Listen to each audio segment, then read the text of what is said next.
5절부터 9절 말씀, 다니엘 5장 5절부터 9절 말씀 우리 한 절씩 교독하도록 하겠습니다. 그때의 사람의 손가락들이 나타나서 왕궁 촛대 맞은편 석회벽에 글자를 쓰는데 왕이 그 글자 쓰는 손가락을 본지라. 이에 왕이 즐기던 얼굴빛이 변하고 그 생각이 번민하여 넓적다리 마디가 녹는 듯하고 그의 무릎이 서로 부딪힌지라. 왕이 크게 소리질러 술객과 갈대아 술사와 점쟁이를 불러오게 하고 바벨론의 지혜자들에게 말하되 누구를 막론하고 이 글자를 읽고 그 해석을 내게 보이면 자주색 옷을 입히고 금사슬을 그의 목에 걸어 주리니 그를 나라의 셋째 통치자로 삼으리라 하니라. 그때 왕의 지혜자가 다 들어왔으나 능히 그 글자를 읽지 못하며 그 해석을 왕께 알려주지 못하는지라. 같이 봅니다. 그러므로 벨사살 왕이 크게 번민하여 그의 얼굴빛이 변하였고 귀족들도 다 놀라니라. 아멘. 네, 할렐루야. 네, 반갑습니다. 지난 한 주간도 하나님의 축복과 은혜로 함께 하신 줄 믿고 이번 주에도 하나님 은혜가 가득하기를 소망합니다. 옆 사람 우리 또 축복하겠습니다. 잘 되고 있습니다. 네, 더 잘 될 줄 믿습니다. 온라인으로도 참여하시는 분들에게도 그런 축복과 은혜가 가득하기를 바랍니다. 고대 이집트에는 사자에서 북 오브 데드라고 하는 죽음의 책이라는 책이 있는데 거기에는 사람이 죽으면 저승에 가서 오시리스라고 하는 신 앞에서 심판을 받는다고 합니다. 그를 어떻게 심판을 받느냐? 죽은 자의 심장을 딱 꺼내서 저울 위에 올려놓고 한쪽에는 진리의 깃털을 올려놓고 그래서 무게를 다는 거예요. 살아생전에 선하고 정직하고 의로운 삶을 살면은 심장이 내려가지 않고 올라갈 거고 깃털이 더 무거울 거고 그렇지 않으면 내려갈 거다. 그래서 심장이 깃털보다 무거우면은 내려가면은 이 사람은 심판을 받고 깃털이 내려가면은 이 사람은 영생을 얻게 된다. 뭐 그런 이야기입니다. 우리 성경에 나오는 이야기는 아니지만 공통점은 우리도 하나님 앞에 심판대에 서게 될 거다라는 것은 분명한 거예요. 그래서 우리가 인생을 마지막 끝에까지 잘 살아야 됩니다. 사람들을 보면은 시작이 좋지만 끝이 안 좋은 사람이 있어요. 사울 왕 같은 사람. 반대로 시작은 영 안 좋아요. 그런데 마지막이 좋은 사람. 예를 들면은 야곱과 같은 사람. 야곱은 젊었을 때 거짓말하고 속이고 빼앗고 그런 삶을 살았던 사람이 야곱이었어요. 하지만은 마지막에는 하나님을 찬양하고 경배하고 예배하는 삶으로 기도하는 삶으로 마지막을 끝냈던 아름다운 사람이었다. 저는 시작도 좋고 끝도 다 좋으면 더 좋겠지만은 우리가 시작이 어떻다 할지라도 어려운 가운데 시작했다 할지라도 마지막은 여러분들 아름답게 마치기를 바랍니다. 한국교회를 다 대표하는 훌륭한 목사님이 한경직 목사님이세요. 이분은 이 젊은 시절 어땠느냐? 일제강점기 때에 신사에 가서 신사를 참배했던 매국노였습니다. 하지만은 회개하고 변화되어서 남은 삶을 아름답게 마무리했던 그런 사람이었어요. 히브리서 11장에 보면 우리 믿음의 선진들에 대한 이야기가 쭉 기록이 되어 있는데 거기 보면 누가 나오느냐? 우리 히브리서 11장 31절 32절 다 같이 읽겠습니다. 시작. 믿음으로 기생 라합은 정탐꾼을 평안히 영접하였으므로 순종하지 아니한 자와 함께 멸망하지 아니하였도다. 내가 무슨 말을 더 하리요? 기드온, 발락, 삼손, 잇다, 다윗 및 사무엘과 선지자들의 일을 말하려면 내게 시간이 부족하리로다. 여기 보면은 시작이 좋지만은 좋은 사람도 있지만은 그렇지 않은 사람들도 있었어요. 대표적인 사람이 기생 라합 아닙니까? 기생이었어요. 자기 몸 팔아서 생계를 유지했던 여인. 삼손도 비슷했고 기드온은 신앙이라기보다는 좀 기회주의자적인 그런 얍삽한 사람. 그렇지만 이 모든 사람들이 어떻게 성경은 기록되느냐? 마지막에 다 믿음의 용사로 다 성경은 기록하고 있다는 겁니다. 많은 세상 사람들은 어떤 사람을 평가하느냐? 어떤 사람은 좋은 것만 보고 어떤 사람은 나쁜 것만 봐요. 근데 성경은 그렇게 보지 않습니다. 성경은 마지막을 보고 이 사람을 평가해요. 그래서 우리는 성경은 과거를 물어보지 않습니다. 과거에 뭐 했느냐가 중요한 게 아니에요. 인생의 마지막을 내가 어떻게 마무리하고 어떻게 살아왔느냐, 그게 중요한 거죠. 그런데 반대로 젊었을 때는 열심히 교회 섬기고 봉사하고 뭐 직분 받아서 뭘 하다가 마지막에 결국 뭐예요? 교회를 떠나고 믿음을 떠난 사람들도 있단 말이죠. 얼마나 안타깝습니까? 저는 여기 계신 모든 분들이 마지막까지 하나님 앞에 충성하시길 바랍니다. 그러기 위해서는 지금부터 여러분들 열심히 하나님 잘 섬겨야 된다는 거예요. 오늘 말씀에 나오는 이야기는 이제 느부갓네살 왕의 이야기는 끝나고 5장에서는 벨사살 왕에 대한 이야기가 나옵니다. 이 사람은 마지막이 안 좋아요. 오늘 말씀 1절 시작은 어떻게 시작하느냐? 벨사살 왕이 그의 귀족 1000명을 위하여 큰 잔치를 베풀고 그 1000명 앞에서 술을 마시느니라. 시작은 잔치로 시작하고 기쁨으로 시작하고 즐거움으로 시작했어요. 그러나 그의 마지막은 뭐냐? 30절 보면 이렇게 이야기합니다. 그날 밤에 갈대아 왕 벨사살이 죽임을 당하였고, 마지막은 죽음으로 끝나버리는 그런 처참한 인생을 살았다는 겁니다. 우리는 알아야 돼요. 인생을 잘 살아야 됩니다. 오늘 본문 전체적인 5장의 스토리는 이래요. 이렇게 뭐 왕이 잔치를 베풀고 막 먹고 마시고 즐기는 가운데 손가락들이 나타났대요. 손가락 여러 개 손가락이 나타난 모양이에요. 그래서 그 벽에 글씨를 쓰기 시작을 합니다. 메데메데 데겔 우바르신. 그러니까 이거를 뭐 글자가 나오니까 너무 황당하니까 이 바벨론의 지혜자들, 술객들 다 불러 모아가지고 이걸 좀 읽고 해석해봐라. 그런데 아무도 읽고 해석을 못하는 거예요. 그럴 때 이제 다니엘을 불러서 이야기를 합니다. 좀 해봐라. 했더니 뜻이 메데메데 데겔 우바르신이라는 건데, 메데라는 말은 하나님께서 카운트했다, 세알했다. 뭘 헤아렸느냐? 당신의 나라의 수명을 헤아렸다는 거예요. 그 다음에 데겔은 무슨 말이냐면 달아보다, 겨울에 달아보다라는 말이에요. 그리고 우파루신, 이게 뭐냐면은 나누어지다, 갈라지다, 나누다 이 뜻입니다. 이거 해석하면 이런 거예요. 당신의 나라를 수명을 봤더니 당신이 겨울에 달았을 때의 함량 미달이었다. 그러니 당신의 나라는 수명은 끝났고 이제 당신의 나라는 나눠질 거다. 이런 뜻이었다는 거예요. 그러니 얼마나 이 벨사살 왕이 그냥 얼굴이 잿빛이 되지 않겠습니까?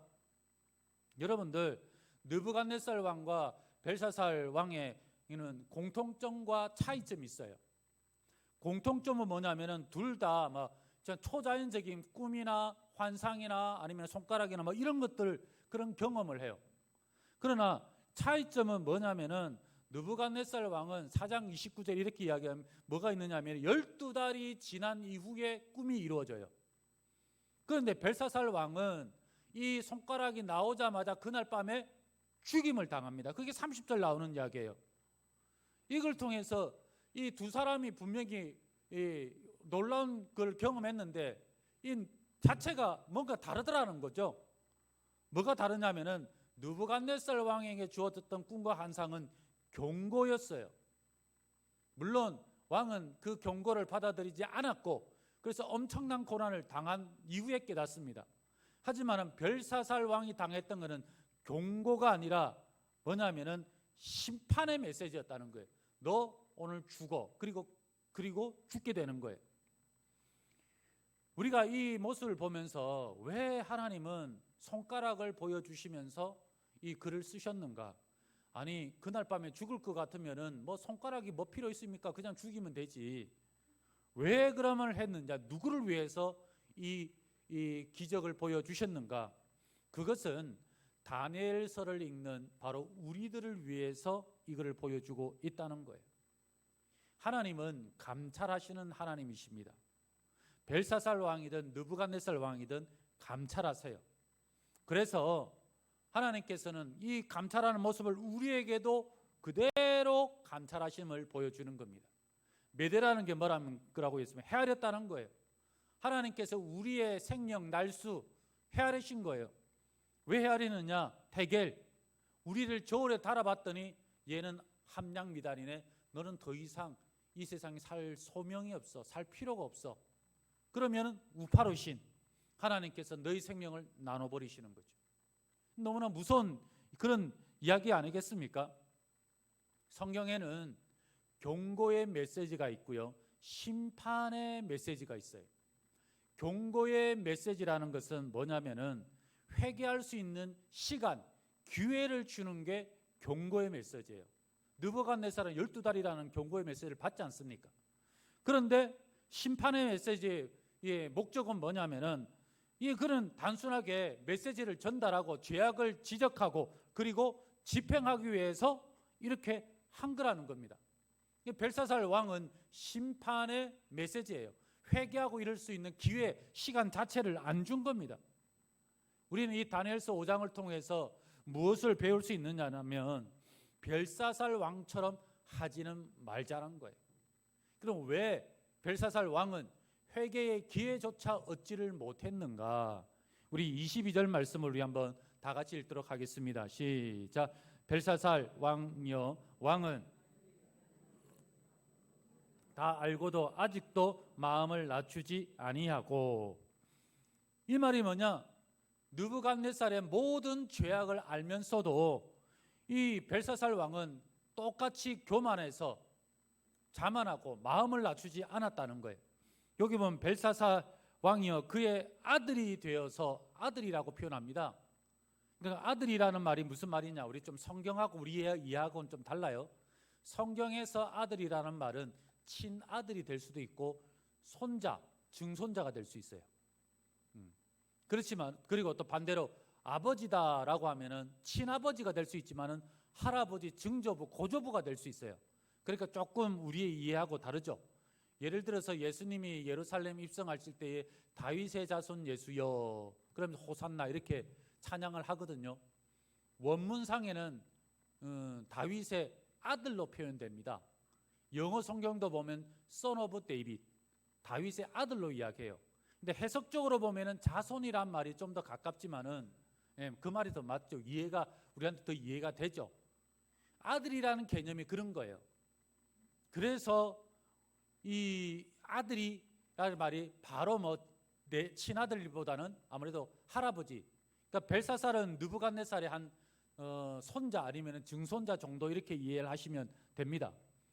그렇게 손자 정도 되더라도 할아버지가 겪었던 이 모든 것들을 다 알고 있거든요. 그래서 하나님 이 느부갓네살이 경험했던 뭐 경고나 꿈이나 환상, 그 당시에 있었던 모든 사건들, 이런 것들이 기록도 있고 다 알고 있는데도 불구하고 이 벨사살은 고의적으로 그것을 무시했다는 겁니다.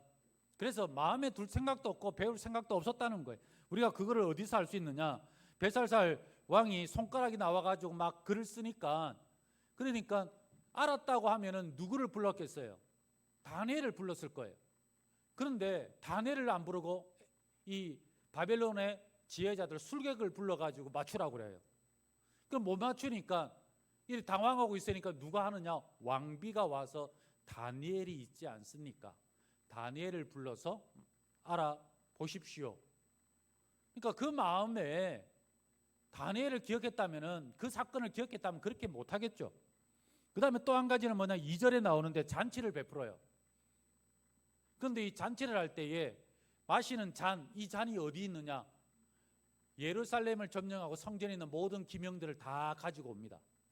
가지고 와서 그거를 우상인 자기네 신전에 놨는데 그거를 가져오게 해가지고 그 잔으로 술을 마시고 있는 거예요. 그러니 이 뭐 얼마나 기가 막힌 일이겠어요. 그뿐만 아니라 4절에 보면은 금은 동철로 만든 신상, 느부갓네살이 꿈에서 이걸 다 부셔버리는 그런 꿈을 꿨는데 그 신상을 만들어 놓고 거기다 찬양하고 절하고 이런 모습이 나와요. 이거는 뭐냐면은 벨사살이 고의적으로 악의적으로 신성 모독하고 있다는 거예요. 역사를 주관하시는 하나님이라는 것을 알매도 불구하고 고의적으로 배반하고 있다. 그것밖에 안 보이는 거죠. 그러니 벨사살에게는 하나님께서 회개할 기회 자체를 안 주시는 거예요. 자체를. 그리고 그날 밤에 바로 그 생명을 거둬가 버리시는 거죠. 우리는 이 사건을 통하여서 우리가 깨달음이 있어야 되고 배움이 있어야 돼요. 내가 받은 경고가 아니까 아이 나는 뭐 상관없어. 아닙니다. 여러분들 우리가 책을 읽는 이유가 뭐라고 그랬어요? 남의 경험을 통하여서 그것을 내 것으로 만들기 위해서 우리는 책을 읽는다고 그랬죠. 그런데 벨사살은 어리석은 사람이죠. 전혀 그러질 않았습니다.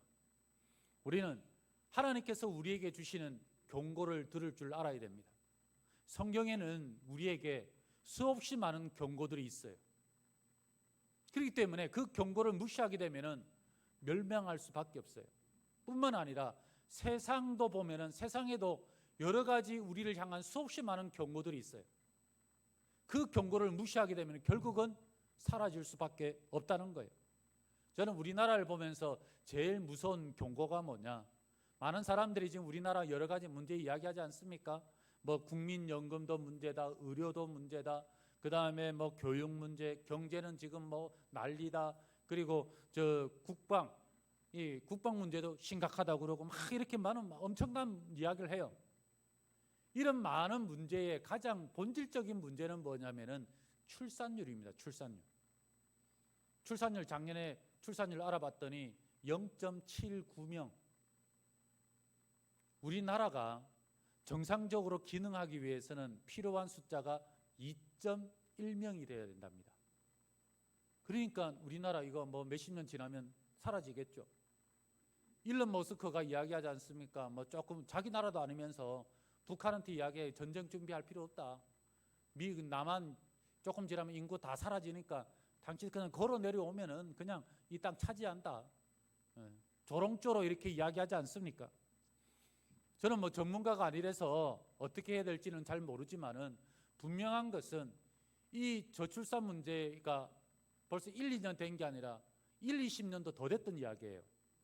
그럼에도 불구하고 해결하지 못하고 그러지 못하고 이렇게 그래도 간다면은 결국 우리나라는 사라질 수밖에 없다라는 거예요.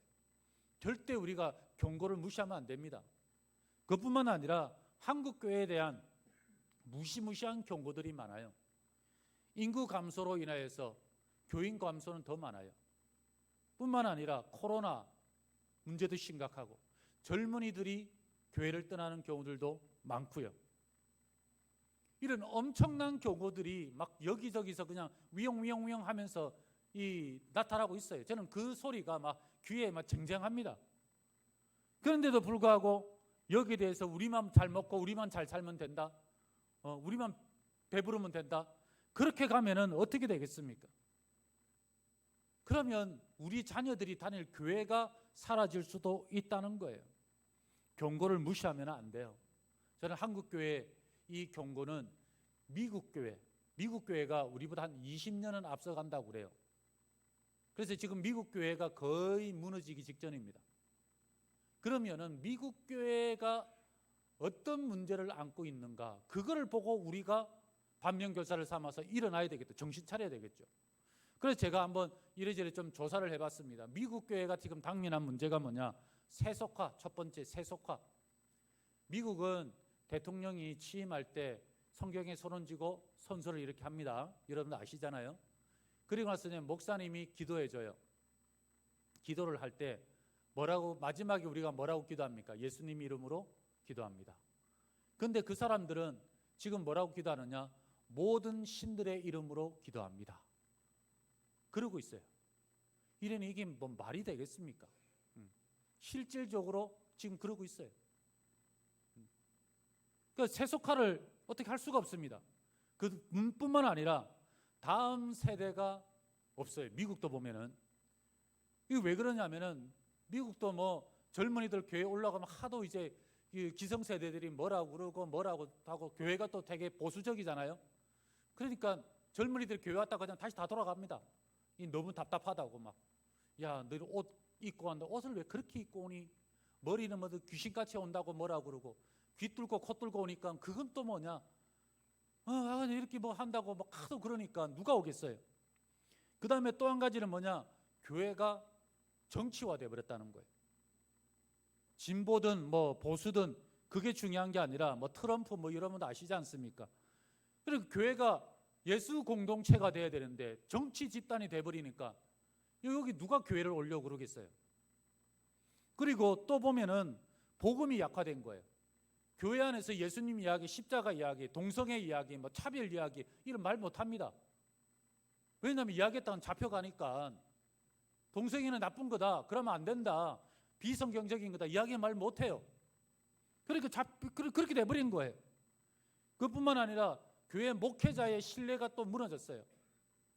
미국은 뭐 세습 이런 거는 별로 없는 것 같은데 뭐가 있느냐면은 재정 문제, 이 돈 문제가 많은가 봐요. 그리고 또 한 가지는 성 스캔들, 여자 문제.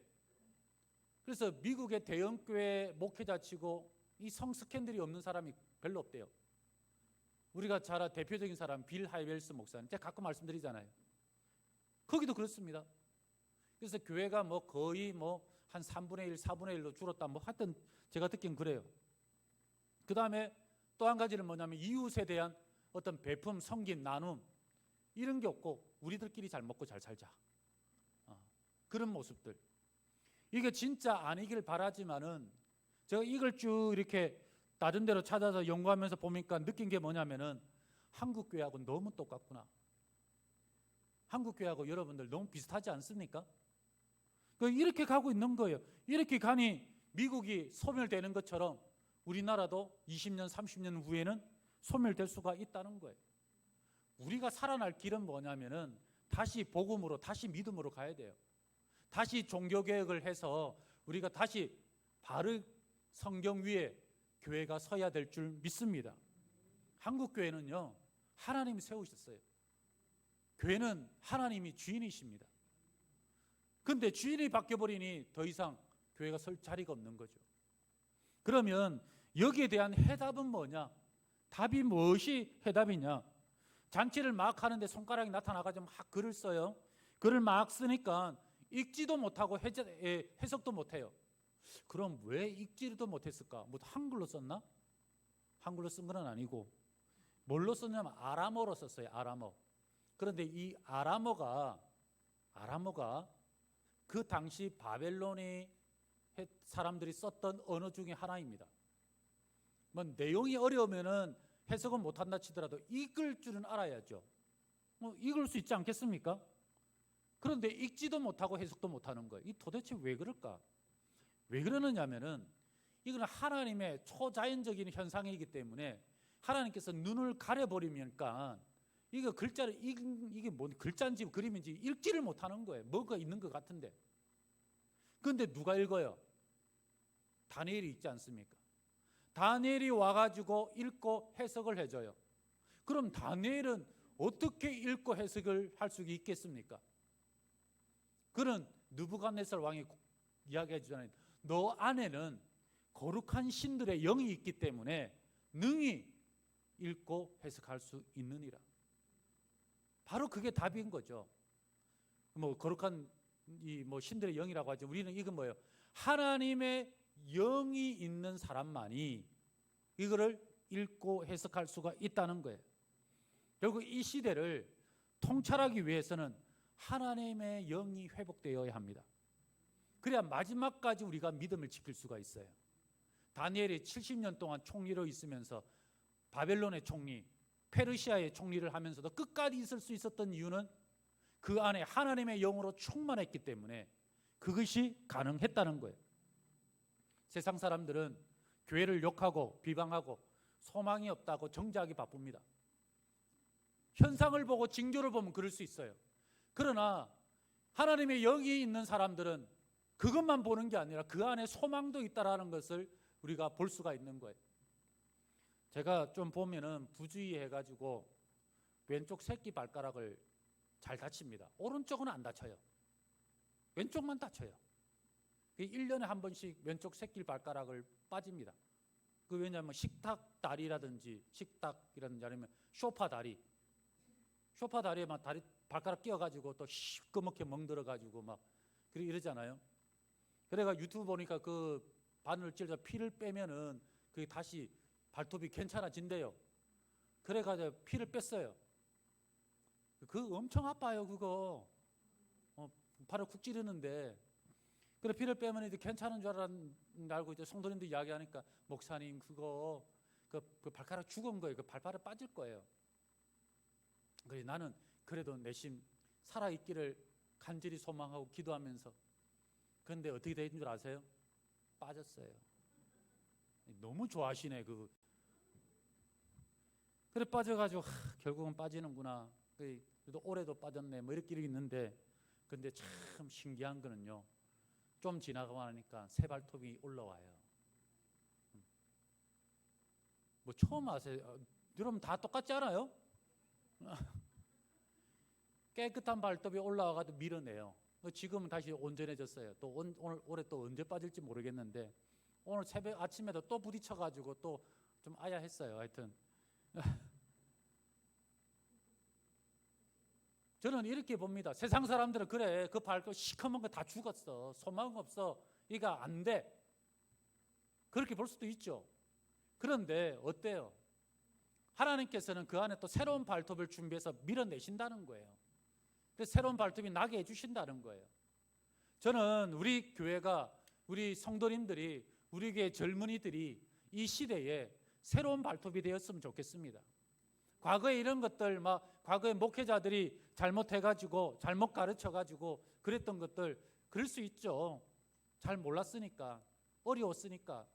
그렇지만 지금은 우리가 좋아졌잖아요. 그러면 우리가 회개하고 반성하고, 과거에 목회자들이 실수하고 이런 것들 맞아요. 제가 회개하고 용서를 구합니다. 그러면 이제부터 우리가 다시 시작해서 새로운 발톱처럼 밀어내고 과거의 것들 지워버리고 다시 일어나야죠.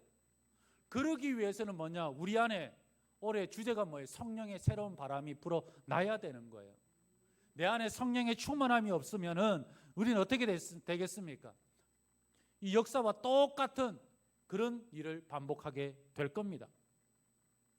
우리는 성령의 충만함이 있어야 이 세상을 바라보는 눈이 열리게 돼 있어요. 요한복음 16장 8절 한번 다 같이 읽겠습니다. 시작. 그가 와서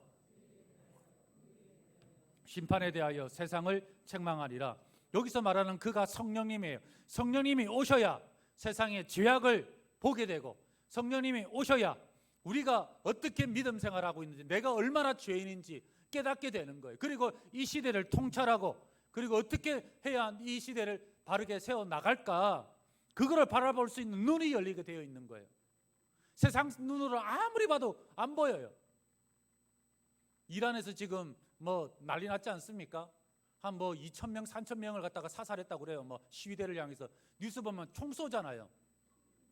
이게 말이 되는 겁니까? 어떻게 무장도 없는 시민을 향해서 그 총을 쏴요. 그런데 여러분들, 이란의 기독교 인구가 100만 명, 200만 명 정도 돼요. 그 사람들이 얼마나 많이 기도하고 은혜를 구했겠습니까? 이걸 세상의 눈으로 보면은 별거 아닌 것처럼 볼 수도 있지만은, 하나님의 시각으로 보면은 저 많은 이들이 지하에서 눈물 흘리고 기도하는 하나님이 어떻게 역사를 보인다는 거예요. 정말 우리도 기도해 줘야 돼요. 같은 이 그리스도인으로서. 그래서 저 나라가 이 이란이 얼마나 그 이슬람의 그 근본주의자들 있는 그런 곳 아닙니까? 테러 단체들 전부 다 거기서 나오고 하는 데가 이슬람이잖아요. 그러니까 그런 데서 우리가 그를 위해서 기도해 줘야 돼요. 눈이 안 들리면은 안 보여요. 세상의 죄악들이 안 보이고, 우리가 어디로 가든지 안 보이고, 하나님의 경고가 안 들리고, 눈이 열리기 위해서는 바로 어떻게 합니까? 우리 안에 성령의 충만함이 있어야 되는 거예요. 한국 교회가 고령화되었어요. 나이를 먹으면 나타나는 현상이 뭐냐면은 보니까 느려져요. 느려집니다. 그리고 귀찮아해요.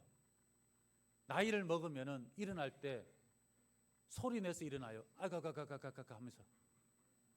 소리 안 내면 못 일어나. 어쩔 수 없는 거죠. 제가 우리 지난주 목요일날 우리 성도님들하고 이제 영화 보러 가자고 했더니 성도님들이 힘들다고. 이해가 가요. 영화 보러는 힘드니까. 그게 뭐냐면 우리가 아직도 나이를 먹었다는 거예요. 교회가 나이를 먹었다는 거예요. 여러분들, 성령 충만하게 되면은 하나님께서 우리에게 힘을 주실 줄 믿습니다. 요수아와 갈렙이 있는데, 갈렙이 여호수아에게 이야기하면 이 산지를 내게 주시옵소서. 이 말을 할 때가 나이가 85세예요. 자기가 그 헤브론 산지를 점령한 거 아니에요. 온니엘에 가서 점령한 거예요. 그리고 딸을 주죠. 그럼에도 불구하고 자기는 갈 수 없지만 자기 마음은 어때요? 여전히 20대예요. 여전히 30대고. 주십시오. 그날에 말씀하신 거 40년 동안 그 비전 내가 품고 있습니다. 가겠습니다. 바로 우리 성령 충만하게 되면은 나이에 상관없이 우리의 심장은 뛰게 되고 뜨겁게 되고 젊은이처럼 움직일 수가 있게 되어 있다는 거예요. 나이를 먹으면은 정말 안 변하는 게 얼굴 표정이 안 변한대요. 좋아도 그냥 그렇고 싫어도 그냥 그렇고 표정이, 여러분 표정이 똑같거든요. 들어올 때나 지금이나 웃고 막 이렇게 밝아야 되는데 똑같아요. 그런데 성령 충만함에 되면 얼굴에 빛이 나기 시작해요. 그러면서 활력이 돌기 시작하고. 답은 뭐냐면은 우리 안에 하나님의 영을 회복해야 된다는 거예요. 미국에 기독교가 들어온 지 400년이 되었습니다. 400년 전에 메이플라워 타고 들어왔어요. 그런데 어떻게 400년 동안 기독교가 유지될 수 있을까? 너무 신기하죠. 그런데 이유는 분명합니다. 100년에 한 번씩 대각성 운동이 일어났어요. 그래서 뭐 조나단 에드워드, 찰스 피니, D.L. 무디는 100년 전에 20세기 초반에 했었고, 그 지금 미국이 지금 이렇게 무너지고 있으니까 아마 또 하나님께서 은혜를 주시면은 이때 대각성 운동이 일어나지 않겠습니까? 지금 우리나라에 기독교 들어온 지가 130년 돼요. 그러면은 지금 우리의 나라에 필요한 게 뭐예요? 대각성 운동이 필요한 거예요. 우리 교회가 성령 충만하고 하나님의 영으로 가득 채워서 이 시대에 이 나라를, 한국 교회를 밝히는 대각성 운동의 근원지가 될 수가 있지 않겠습니까? 우리 성도님들이 충분히 가능하다 봐요. 지금은 우리가 일어날 때입니다.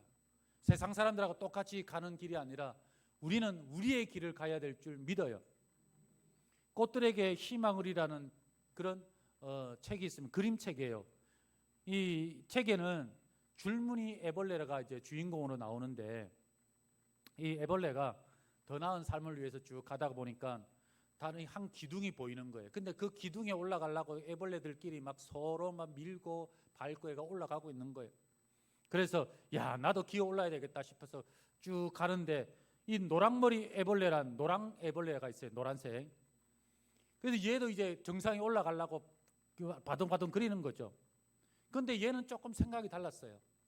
저기 올라가면 저게 올라가는 게 답이 될까? 저기 올라가는 게 인생의 진짜 답일까? 조금 의문을 품기 시작하면서도 올라가요. 그래서 이제 결국 줄무늬 애벌레가 정상에 올라갔습니다. 정상에 딱 올라가니까 깜짝 놀란 거예요. 세 가지를 놀랍니다. 먼저는 꼭대기에 올라가 봤더니 아무것도 없더라. 두 번째는 아무것도 없다라는 것을 나만 아는 줄 알았더니 알고 있는 애벌레들이 참으로 많더라는 거예요. 그런데 전부 다 쉬쉬하고 있는 거죠. 이거 알면은 조직이 무너진다고. 그리고 또 한 가지는 뭐냐?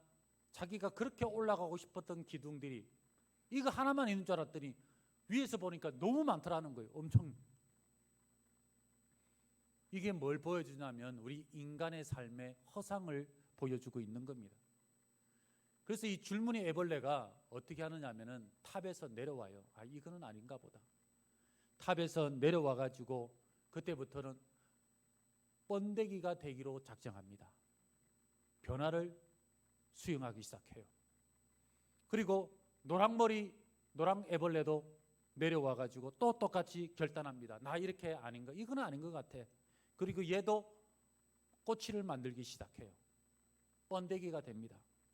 그리고 시간이 지나서 번데기에서 나와서 나비가 되고 꽃으로 이 둘이 날아가는 뭐 그런 이야기예요.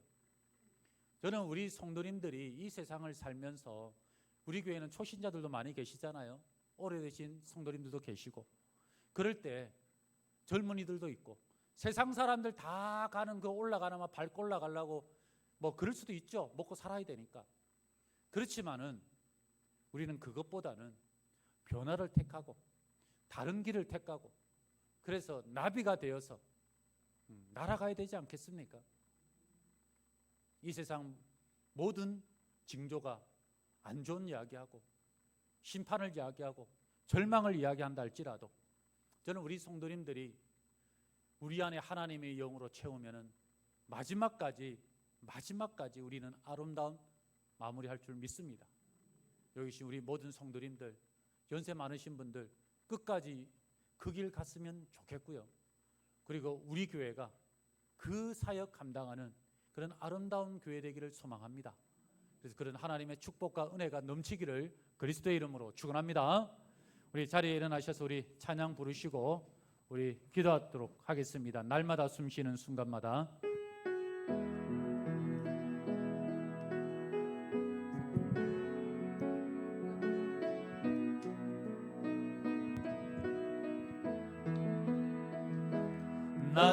날마다 숨쉬는 순간마다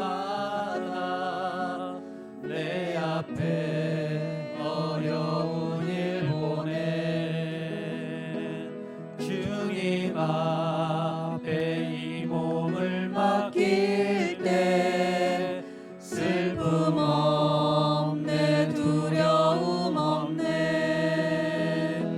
주님의 그 자비로운 손길 항상 좋은 것 주시도다 사랑스레 아픔과 기쁨을 수고와 평화와 안식을 우리 이 시간에 기도할 때에 하나님 정말 내 안에 성령으로 채우기를 원합니다. 하나님의 경고의 그 나팔 소리를 듣고 하나님 변화되고 작정하고 다시 주님 앞에 나와서 정말 마지막까지 올바르게 바른 신앙생활 하기를 원하오니 주여 인도하여 주시옵시고 주의 뜻 깨닫게 하여 주시옵시고 내 안에 하나님의 영 성령 충만하게 도와주시옵소서. 우리 합심해서 기도하겠습니다. 아버지 하나님 함께하여 주시옵소서. 아버지 하나님 도와주시옵소서. 하나님의 그 경고의 나팔 소리 듣기를 원합니다. 하나님 아직 시간이 있을 때에 기회 있을 때에 징조를 보고 깨닫게 하여 주시옵시고 마지막까지 이 길을 갈 수 있도록 주님 역사하여 주시옵소서. 우리 안에 하나님의 영으로 채우기를 원합니다. 하나님 성령 충만하기를 원하오니 말씀과 기도와 예배와 전도와 이웃사랑으로 섬기게 하여 주시사 바른 신앙인으로 설 수 있도록 결단하게 도와주시옵소서. 하나님 감사합니다. 정말 수없이 부정적인 메시지와 많은 경고의 나팔 소리가 있다 할지라도 하나님의 영이 있는 자들은 이 시대를 읽을 줄 알고 바른 길을 가게 될 줄 믿습니다. 하나님의 경고의 나팔을 듣고 하나님 잔치를 벌리는 어리석은 자가 아니라 여기서 깨어서 일어나서 하나님의 길을 갈 수 있는 믿음의 사람 되기를 원합니다. 하나님 우리 안에 하나님의 영으로 채워 주시옵시고 변화되게 하여 주시옵시고 말씀과 기도와 예배와 전도와 이웃을 섬기는 일에 힘을 다하여 하나님 그 길 가려가게 도와주시옵소서. 지금은 우리 주 예수 그리스도의 은혜와 우리 하나님의 크신 사랑하심과 성령님의 교통하심이 진정으로 하나님의 경고의 나팔 소리를 듣고 회개하고 변화되고 엎드려 하나님의 영으로 채워서 이 시대를 바라볼 수 있는 눈을 열기를 원하는 사랑하는 우리 모든 성도님들 머리 위에 가정과 자녀와 교회 위에 지금부터 영원토록 함께 있을지어다. 아멘.